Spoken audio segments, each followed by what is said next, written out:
तारीख के सफ़हात ऐसे अनगिनत वाक़यात से भरे हुए हैं जिन्होंने सल्तनतों को उरूज से ज़वाल तक पहुंचाया और शहंशाहों को इक़्तिदार की बुलंदियों से क़ैद वो बंद की तारीकियों में धकेल दिया। सासानी सल्तनत का अंजाम भी एक ऐसी ही दास्तान है जो खूनरेज़ साजिशों, क़त्ल व गारत और इक़्तिदार की हवस से इबारत है। खुसरो परवेज़ की मजूली और यज़दगरद की अबरतनाक मौत ने न सिर्फ ईरान की सदियों पर मुहित शहंशाहियत का खात्मा किया बल्कि इस खानदान को बखेर कर रख दिया। उसी ज़वाल के पस मंजर में एक नई दास्तान जन्म लेती है।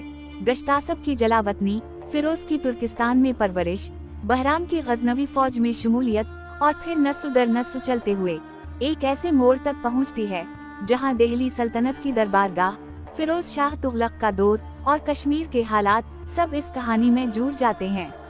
लेकिन सबसे हैरानकुन मोड़ उस वक्त आता है जब साजिशों और खूनरेज़ हमलों के बीच एक हामिला खातून अजनबी सरजमीन पर जंगल की एक गार में एक बच्चे को जन्म देती है। यही बच्चा सत्ती खान आगे चलकर एक अजीम कबीले का बानी साबित होता है। ये सिर्फ एक खानदान की नहीं बल्कि तहजीबों के मिलाप, सल्तनतों के ज़वाल और तारीख की नई इब्तिदा की दास्तान है। पस मंजर 628 की एक रात खुसरो परवेज़ शहंशाह ईरान के इक़्तिदार की आखिरी रात साबित हुई। रात की तारीकी में ईरानी उमरा बूढ़े शहंशाह को मजूल करने की साजिश मुकम्मल कर चुके थे और अगले रोज खुसरो परवेज़ को तख्त व ताज से महरूम कर दिया गया। बागी शाही महल में घुस गए और बूढ़े शहंशाह को गिरफ्तार करके किला फरामोश में नजर बंद कर दिया गया। ये इनकलाब खुसरो परवेज़ के एक बेटे शहरयार ने बर्पा किया था, जो उमरा के ताउन से क़बाद दोवम के लक़ब से शहंशाह ईरान बन गया। खुसरो परवेज़ के 17 बेटे और 2 बेटियां थीं। शहरयार ने तख्त नशीन होते ही अपने इक़्तिदार की बका के लिए अपने भाइयों को बूढ़े बाप के सामने कत्ल करवा दिया। बूढ़ा परवेज़ चंद रोज ज़िंदान में कसम पुरसी की हालत में रहा और फिर ज़िंदान में ही उसे कत्ल करवा दिया गया। क़बाद दोवम ने अपने खानदान को मिटाकर इक़्तिदार तो हासिल कर लिया, मगर सासान खानदान की शौकत और सतूत की अजीम इमारत को बुनियादों से हिलाकर रख दिया। इस खूनी इनक़िलाब के बाद सासानी शहंशाहियत तेजी से रूबा ज़वाल होने लगी। 1 साल बाद जब क़बाद ताउन के अर्ज़ा में मुब्तला होकर फौत हुआ तो सासानी खानदान में एक फर्द भी ऐसा न था जो सासानी तख्त व ताज को संभाल सके। 4 अमरा ने क़बाद दोवम के 7 साला बेटे उर्दिशर को तख्त नशीन कर दिया। अभी साल भी न गुजरा था कि एक गैर सासानी अमीर शहर बराज ने उर्दिशर को कत्ल करके इक़्तिदार पर कब्जा कर लिया, मगर 2 माह बाद शाही खानदान के वफादार अमरा ने शहर बराज को कत्ल करवा दिया और क़बाद दोवम के दूसरे बेटे खुसरो को तख्त नशीन कर दिया। नए बादशाह की अमरा से ना बिन सकी, इसलिए जल्द ही अमरा ने उसे मजूल करके खुसरो परवेज़ की बेटी पूरन दख्त को तख्त ईरान पर बिठा दिया। पूरन दख्त को इक़्तिदार संभाले अभी चंद माह ही गुजरे थे कि वो अचानक बीमार होकर फौत हो गई। अब क़बाद दोवम का तीसरा बेटा गश्तासब तख्त नशीन हवा, मगर अमरा ने उसे भी नाअहल करार देकर ईरान का तख्त व ताज खुसरो परवेज़ की दूसरी बेटी आज़रमी दख्त के हवाले कर दिया। सन 630 में रुस्तम ने उसे शिकस्त देकर गिरफ्तार कर लिया और बाद में उसे अंधा करवाकर कत्ल करवा दिया। 630 से 634 तक हुर्मिज़, खुसरो और फर्रुखज़ाद खुसरो यक के बाद दीगरे तख्त नशीन होते रहे। 634 में यज़दगरद, जो खुसरो परवेज़ का पोता और शहरयार का बेटा था, ईरान का बादशाह बना। 653 में यज़दगरद मुसलमानों से शिकस्त खाकर मरो की तरफ भाग गया। जैसे इस्लामी लश्कर मरो की तरफ बढ़ा तो यज़दगरद भागकर बल्ख चला गया, मगर यहाँ भी उसे ज्यादा देर पनाह न मिल सकी। यज़दगरद ने आखिरी कोशिश के तौर पर चीन और तुर्किस्तान के हुक्मरानों से मदद तलब की, मगर नाकाम रहा। आखिरकार हर तरफ से मायूस होकर एक किसान के घर पनाह ली, मगर इस किसान ने जवाहरात के लालच में यज़दगरद को कत्ल कर दिया। उसके साथ ही सासानी शहंशाहियत का हमेशा के लिए खात्मा हो गया। गश्तासब, जो क़बाद दोवम का बेटा था, ने सन 653 में अपने चचाजाद यज़दगरद की शिकस्त के बाद हर तरफ से मायूस होकर फरार की राह इख्तियार की और तुर्किस्तान के पहाड़ों में रूपोश हो गया। गश्तासब के साथ उसकी बीवी भी थी। इस जलावतनी में उनके यहाँ एक लड़का पैदा हुआ जिसका नाम फिरोज रखा गया। जब फिरोज जवान हुआ तो उसकी शादी कोहिस्तानी तर्क घराने में हुई। इस तरह ईरान का ये शाही घराना मुस्तकिल तौर पर इन पहाड़ों में आबाद हो गया और तुर्कों में मद्गम हो गया। तकरीबन 3 सदियां गश्तासप की औलाद काज़ाकिस्तान में गुमनाम जिंदगी बसर करती रही। इस तवील अरसा में वो तर्क समाज का एक हिस्सा बन चुके थे। जब सुबुक्तगीन के बेटों में इक़्तिदार की जंग शुरू हुई तो औल गश्तासप में से एक शख्स बहराम अपने साथियों समेत महमूद गजनवी की फौज में शामिल हो गया। ये वाक़या 997 का है। महमूद गजनवी इस जंग में कामयाब हुआ और गजनी की सल्तनत पर काबिज हो गया।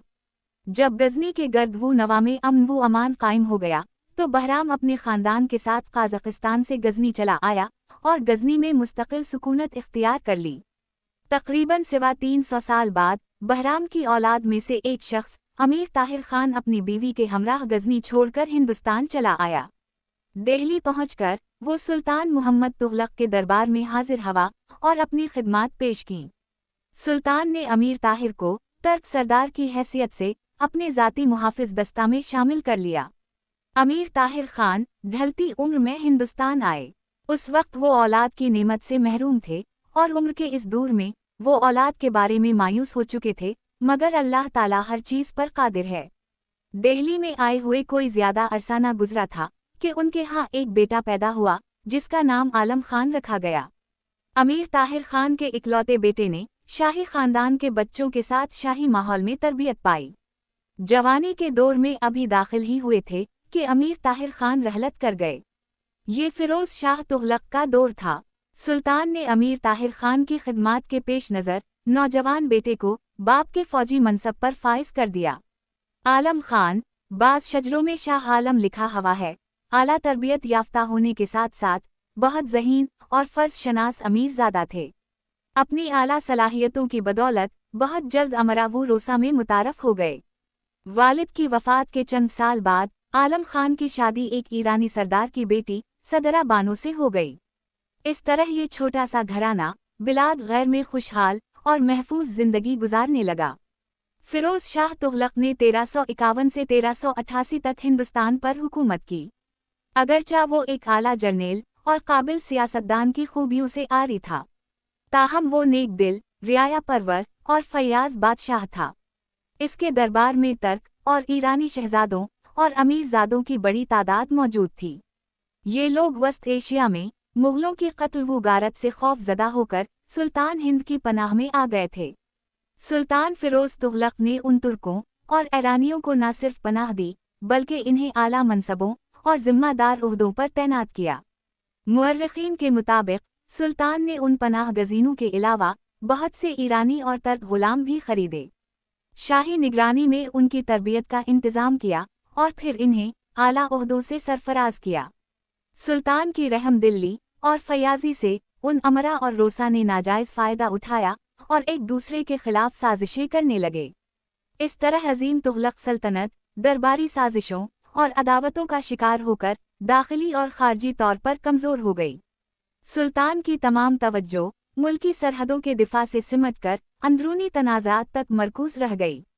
सुल्तान शहाबुद्दीन वाली कश्मीर ने सुल्तान हिंद के दाखिली इंतशार और दरबारी खलफिशार से फ़ायदा उठाकर पंजाब पर अचानक हमला कर दिया और बहुत से शुमाली इलाकों पर बाआसानी कब्जा कर लिया। सुल्तान दरबारी साजिशों के बाइस अपनी सरहदों की हिफाजत न कर सका। तारीख़ कश्मीर के मुताबिक सुल्तान शहाबुद्दीन और फिरोज शाह तुगलक के दरमियान एक खूनरेज़ जंग भी हुई, जो एक मशहूर बुजुर्ग मीर सैयद अली हमदानी की कोशिश से ख़त्म हुई और दोनों बादशाहों के दरमियान सुलहनामा तय हो गया। सुल्तान फिरोज शाह तुगलक ने पंजाब की नई सरहदें तस्लीम कर लें और अपनी तीनों बेटियां सुल्तान शहाबुद्दीन के बेटों के अक़्द में दे दें। सुल्तान शहाबुद्दीन पंजाब के मुफ्तूहा इलाक़े पर एक मुनज़्ज़म हुकूमत कायम न कर सका। बहुत जल्द इलाक़े में अमन व अमान मुअत्तल होकर रह गया। खुसूसन इलाक़ा पोठवार और मुल्हक़ा पहाड़ी ख़ित्ते में किसी की भी हुकूमत कायम न रही। मकामी रिवायात के मुताबिक ये आप राजी का दौर था। 1378 में सुल्तान शहाबुद्दीन फौत हो गया और उसका बेटा कुतुबुद्दीन कश्मीर का हुक्मरान बना। इसके दौर में फिरोज शाह तुगलक ने पंजाब के बालाई इलाका जात की बाजियाबी की भरपूर कोशिश शुरू कर दी। इस गर्ज के लिए दोनों बादशाहों के दरमियान कई एक खैर सिगाली वफूद का तबादला हुआ। इस नौयत का एक खैर सिगाली वफ्द 1380 के मौसम बहार में कश्मीर के लिए रवाना हुआ। इस शाही वफ्द में शामिल अमरा के साथ उनकी बेगमात भी थीं, जिनके साथ हिफाजती दस्ता भी था, जिसके कमांडर नौजवान अमीरजादा आलम खान थे। आलम खान की बेगम सदरा बानो भी हमराह थीं। चंद माह कश्मीर में क़याम करने के बाद ये काफिला दरियाए जेहलम के मगरबी किनारे के साथ साथ दिल्ली के सफ़र पर चल पड़ा। मुतबिर रिवायत है कि ये काफिला जब मुगडोश मौज़ाथून के मशरक़ में तकरीबन 2 किलोमीटर के फासले पर दरियाए जेहलम के मगरबी किनारे पर एक छोटी सी बस्ती है पहुंचा, तो अमीर काफिला ने इस मकाम को महफूज समझते हुए शब बिसरी का फैसला किया। आधी रात के वक्त मकामी क़ज़ाक़ों ने सोए हुए काफिले पर शब खून मारा और थके मानदे इंसानों को बेदर्दी से कत्ल कर दिया। मालवू मुता लूट लिया और खेमों को नज़र आतिश कर दिया। रात के अंधेरे में कुछ लोग जान बचाकर भाग निकलने में कामयाब हो गए। इन बच निकलने वालों में आलम खान की बेगम सदरा बानो भी थी। घुप अंधेरे में अफरातफरी के आलम में सदरा बानो इस अनजाने रास्ते पर निकल भागे जिस पर मौजूदा थून की बस्ती वाक़ है। आलम खान का अंजाम किया हवा है, तस्दीक नामुमकिन है। ताहम रिवायत है कि इस रात वो अपने अक्सर साथियों समेत मौत के घाट उतर गए। अगर वो इस शब खून से भाग निकलने में कामयाब हो जाते तो कभी ना कभी अपनी बेगम की तलाश में जाए वक़ुआ पर ज़रूर आते, मगर ऐसा कभी ना हो सका। सदरा बानो, जो उस वक्त हामिला थी, अगली सुबह थून की बस्ती में एक बरहमन घराने में पनाह ले चुकी थी। रहम दिल और नेक तबीयत बरहमन एक पढ़ा लिखा इंसान था और इस बस्ती का सरदार था। इसने मुसीबत ज़दा और गरीब अलवतन खातून की दास्तान गम सुनी और इंसानियत के नाते खातून को अपने घर में एक बेटी की हैसियत से मुकम्मल तहफ़्फ़ुज़ दिया और साथ ये वादा भी किया कि वो दिल्ली से राब्ता पैदा करने की पूरी कोशिश करेगा। जब भी कोई मालूमात हुई और हालात साज़गार हुए, वो उसे इसके ख़ानदान तक पहुंचाने का बंदोबस्त करेगा। दिन गुजरते गए और खातून एक अजनबी और गैर मुस्लिम घराने में आने वाले कल पर उम्मीद लगाए सबर आज़मा घड़ियां काटती रही। एक रोज़ खातून को दर्द-ए ज़ाने आ लिया। उसके जिस्म में एक अनजाने खौफ की लहर दौड़ गई। पराया घर, अजनबी माहौल और ये सूरत हाल। वो शर्म से शराबवर हो गई। इसकी समझ में कुछ नहीं आ रहा था कि वो इस मौका पर क्या करे। दफता दर्द तेज हो गया। खातून चुपके से घर से बाहर आई और करीबी जंगल की तरफ चल पड़ी। नाड़ा के मकाम पर एक छोटे से गार में बड़ी खामोशी से अपने अजीम बेटे को जन्म दे दिया। कसे खबर थी कि अजनबी देश में एक गार के अंदर घास फूस के बिस्तर पर आंख खोलने वाला ये बच्चा एक अजीम कबीले का जदे आला होगा। कुदरत जब किसी रूह को जिस्म में मुंतकिल करती है तो इस जिस्म की बका और सालिमियत का अनदेखे हाथों इंतजाम भी कर देती है। शाम हुई चाहती थी कि खातून अपने लखत जिगर को खुदा की हिफाजत में छोड़कर घर वापस आ गई। उस वक्त खातून का चेहरा जर्द और जिस्म गैर मामूली लागर और नखफीफ था। पंडित की बीवी ने पहली नज़र में ही जान लिया कि खातून के बच्चा पैदा हुआ है। अगले चंद मिनटों में पंडित की बीवी और दीगर औरतें खातून की रहनुमाई में तेज तेज कदमों गार की तरफ जा रही थीं। गार में बच्चे की हालत के बारे में कबीले में मुख्तलिफ रिवायात मशहूर हैं। मसलन जब ये ख़वातीन बच्चे को लेने के लिए गार के करीब पहुँचे तो गार के मुंह पर एक शर खड़ा पहरा दे रहा था। बच्चे की मां को आता देखकर शर जंगल की तरफ चला गया। एक दूसरी रिवायत के मुताबिक जब ये ख़वातीन गार के अंदर दाखिल हुए तो बच्चा एक खौफनाक नाग से खेल रहा था। ये भी रिवायत है कि गार के अंदर ज़मीन पर पड़ा हुआ बच्चा जिस जगह पाँव को हरकत दे रहा था वहाँ मीठे पानी का एक चश्मा फूट पड़ा था जो आज भी असल मकाम के करीब मौजूद है। दास्तान को बहुत कुछ सुनाते हैं, मगर हकीकत तो बस इतनी है कि ख़वातीन जब गार में दाखिल हुए तो बच्चा खामोशी से अपना अंगूठा चूसे जा रहा था। किस्सा मुख्तसर, ख़वातीन बच्चे को उठाकर घर ले आए। पंडित बरहमन साहब खाना नौमौलूद को देखकर बहुत खुश हुआ और आने वाली सुबह इल्म नुजूम की मदद से बच्चे का नाम सत्ती खान रखा। वजह तसमी कुछ भी हो, अलबत्ता सत्ती सनसकरत ज़बान का लफ्ज़ है जिससे मुराद खालिस, पाक और सच है। बाज़ मुसन्निफ़ीन के मुताबिक सत्ती पहलुए ज़बान का लफ्ज़ है जिसके मानी फौलाद हैं और अंग्रेज़ी का लफ्ज़ सटील, सत्ती के हम मानी है। हालात ज़िंदगी मुगडोश के खूनरेज सानिहा के बाद नौजवान कमांडर आलम खान की बेगम को करीबी बस्ती में जान की पनाह मिल गई। ये हिंदू बस्ती थी और रनी नामी एक ब्राह्मण खानदान यहाँ आबाद था। पंडित गोकल राम अलमारूफ पंडित रनी राम इस छोटी सी बस्ती का सरदार यानी मुखिया था। वो एक इंसान दोस्त और हमदर्द शख्स था। इसने सदरा बानो को एक बेटी की हैसियत से अपने घर में पनाह दी। पंडित रनी राम इस गांव का मजहबी रहनुमा भी था। आलम वो फाजल होने के अलावा इल्म नुजूम और क़याफ़ा शनासी में काफ़ी महारत रखता था। इसके इल्म और दानिशमंदी की गिरदोनवा में काफ़ी शोहरत थी।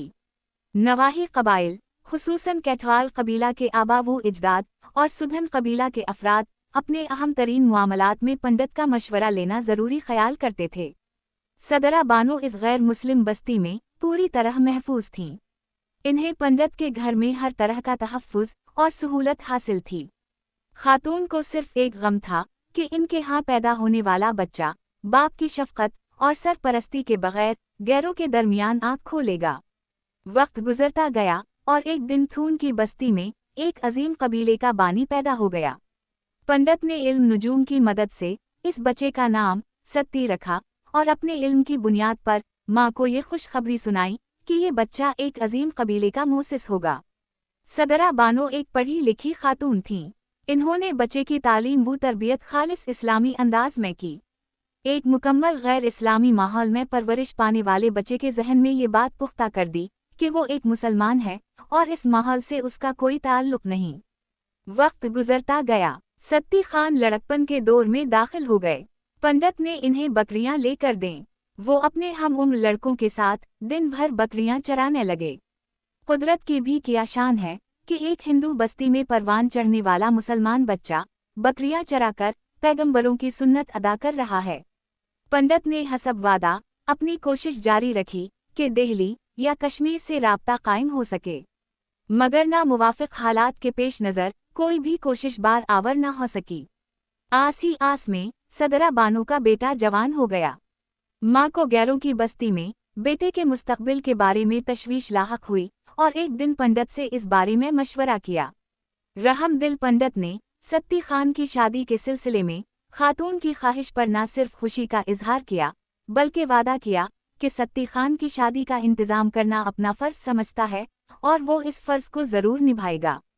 पंडित गोकल राम ने काफ़ी सोच विचार के बाद ज़ाती तौर पर यह फैसला किया कि सत्ती खान के लिए चौतरा बरहद के नामवर मुसलमान सरदार बोरसी के घराना में रिश्ता मुनासिब रहेगा। पंडित अच्छी तरह जानता था कि एक गरीब अलवतन और बेयारवू मददगार नौजवान को फलने फूलने के लिए एक बाअसर और मक्तदर घराने की सरपरस्ती इंतहाई ज़रूरी है। सरदार बोरसी कबीला कैठवाल के आबाओ इजदाद में से थे। सरदार बोरसी की नरीना औलाद न थी, सिर्फ एक बेटी थी जिसका नाम सलाला बेगम था। कबीला कैठवाल के आबाओ इजदाद को अपने खालिस खून पर बड़ा नाज था। उनमें दीगर कबाइल के साथ रिश्ते नाते करने का कता रिवाज न था। लिहाजा पंडित के लिए ये बड़ा कठिन काम था कि वो एक ऐसे नौजवान के लिए सरदार कबीला की बेटी का रिश्ता हासिल कर सके जो अपने खानदान से कटकर हिंदू समाज में पलकर जवान हुआ हो। मगर पंडित पुर उम्मीद था कि वो इस्लाम के हवाले से मुसलमान नौजवान को मुस्लिम समाज में लौटाने में कामयाब हो जाएगा। बरसों की अनथक कोशिश के बाद पंडित ने सरदार बोरसी और इसके अहल खानदान को रिश्ता कायम करने पर आमादा कर लिया, मगर ये शर्त आयद कर दी गई कि सत्ती खान के हसब वो नसब का मुस्तनद सबूत पेश किया जाए। इस मकसद के लिए तय हुआ कि सरदार बोरसी का एक आदमी पंडित के हमराह दिल्ली या कश्मीर जाए और सत्ती खान के वालिद आलम खान के खानदानी हालात मालूम करे। ये दोनों दिल्ली तो ना जा सके क्योंकि दिल्ली जाने के तमाम रास्ते मुअत्तल थे और उन रास्तों पर सफ़र करना सख्त खतरनाक था।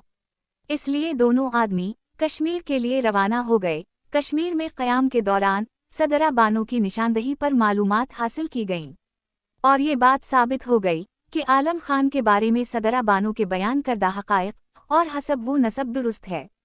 चंद महीनों बाद जब पंडित और इसका साथी वतन वापस आए और सरदार बोरसी को हक़ाइक़ से आगाह किया तो सरदार बोरसी ने अपने अजीज़ों और अहल कबीला से मशवरा के बाद अपनी इकलौती बेटी सलाला बेगम का रिश्ता दे दिया। आने वाले मौसम बहार में सत्ती खान की शादी हो गई। सरदार बोरसी ने मौजूदा मौजा बरहद का निस्फ रकबा अपनी बेटी को जहीज में दे दिया। शादी के फौरन बाद सत्ती खान अपनी बीवी और मां के साथ गैर मुस्लिम बस्ती से मुस्लिम बस्ती में मुंतकिल हो गए। हजरत बाबा सत्ती के अव्वलीन मकान के बारे में एक दूसरी रिवायत भी मौजूद है, जो खासी तवील और मुबालगा आमेज है, मगर मुअम्मर तरे लोगों में बड़ी मकबूल है। ये रिवायत भी इख्तिसार के साथ दर्ज की जाती है। कहते हैं कि जब नौजवान सत्ती खान की मंगनी तय हो गई तो पंडित ने नौजवान सत्ती खान को बुलाकर हिदायत की। वो शाम घर लौटते हुए जंगल से हर रोज एक बाला काट कर लाया करे, ताकि शादी से पहले इसके लिए मकान तैयार कर लिया जाए। पंडित ने मकान के लिए दीवान सत्ती के साथ जगह मुंतखब की। किस्सा ख्वान कहते हैं कि आने वाली शाम हिदायत के मुताबिक नौजवान सत्ती खान एक बाला काट कर लाए और मौजूदा दीवान के मकाम पर फेंका तो बाला जमीन पर गिरने के बजाय किसी शय के सहारे सीधा खड़ा रह गया। सुबह सवेरे किसी ने उस बाले की चोटी पर बैठा एक सियाहनाग देखा। फौरी तौर पर पंडित को इत्तला दी गई और पंडित ने सूरत हाल का जायजा लेने के बाद सदरा बानो को ये खुशखबरी सुनाई कि उसका बेटा बहुत खुश नसीब है। एक दौर ऐसा आएगा कि इस नौजवान की औलाद इस मकाम के चारों तरफ फैल जाएगी। पंडित की तजवीज़ करदा जगह पर सत्ती खान का मकान तामीर हो गया, मगर सरदार बोरसी और इसके अहल खानदान ने फैसला कर लिया कि इनकी बेटी बरहमनों की बस्ती में नहीं जाएगी। इसलिए निस्फ गांव सलाला बेगम को जहीज में देने का फैसला हुआ और इस जहीज में दिए जाने वाले रकबा पर अहल खानदान ने मिलकर सलाला बेगम के लिए मकान तामीर किया। हजरत सत्ती खान और उनकी मां शादी से कबल इस नए मकान में मुंतकिल हो गए थे। सलाला बांडी में तैयार होने वाला ये मकान हजरत बाबा सत्ती का पहला मकान था। मौजा बरहद में सलाला बांडी के नाम से ये बुनियादी बस्ती आज भी मौजूद है। आजकल यहाँ सिर्फ चंद घराने आबाद हैं। सलाला बांडी के मगरिब की जानिब थोड़े से फासले पर एक कदीम बस्ती के आसार मौजूद हैं। उसका नाम करलोहर है। पुराने ज़माने में कोटली के नवा में रहने वाले लोग मौसम सुरमा में इस बस्ती में मुंतकिल हो जाते थे, गोया ये उनकी सरमाई बस्ती थी। सलाला बांडी में हजरत बाबा सत्ती खान के यहाँ 3 बेटे पैदा हुए। उनके नाम संगी सत्ती, सोहम सत्ती और सोमपल सत्ती रखे गए। बाप बेटों ने मिलकर अपनी जमीन को काबिल काश्त बनाया और बकरियों का एक बड़ा रेवर पाल लिया। उस दौर में भेड़ बकरियां ही दौलत शुमार होती थीं। संगी सत्ती रिवायत के मुताबिक ये सत्ती खान के बड़े साहिबजादे थे। जब जवान हुए तो उनके नाना सरदार बोरसी ने उनकी शादी अपने भाई सरदार कोरस्सी की इकलौती बेटी से तय की और सरदार कोरस्सी ने कोरीना गांव अपनी बेटी को जहीज में दे दिया। उस वक्त मौजूदा कोटली, बुधनिया, कोरीना और कठिया इस गांव में शामिल थे। 2 साल बाद संगी सत्ती के यहाँ एक बेटा पैदा हुआ, जिसका नाम दादा और नाना ने मोमिन सत्ती रखा। उसी साल संगी सत्ती किसी हादसे का शिकार होकर फौत हो गए। कबीला कैठवाल के आबाओ इजदाद में कदीम दौर से ये रस्म चली आ रही थी कि जिस औरत की नरीना औलाद मौजूद हो वो बेवा होने की सूरत में दूसरी शादी नहीं कर सकती थी। इस रिवाज के मुताबिक मोमिन सत्ती की वालिदा ने भी दूसरी शादी ना की और अपने इकलौते बेटे की परवरिश में मसरूफ हो गई।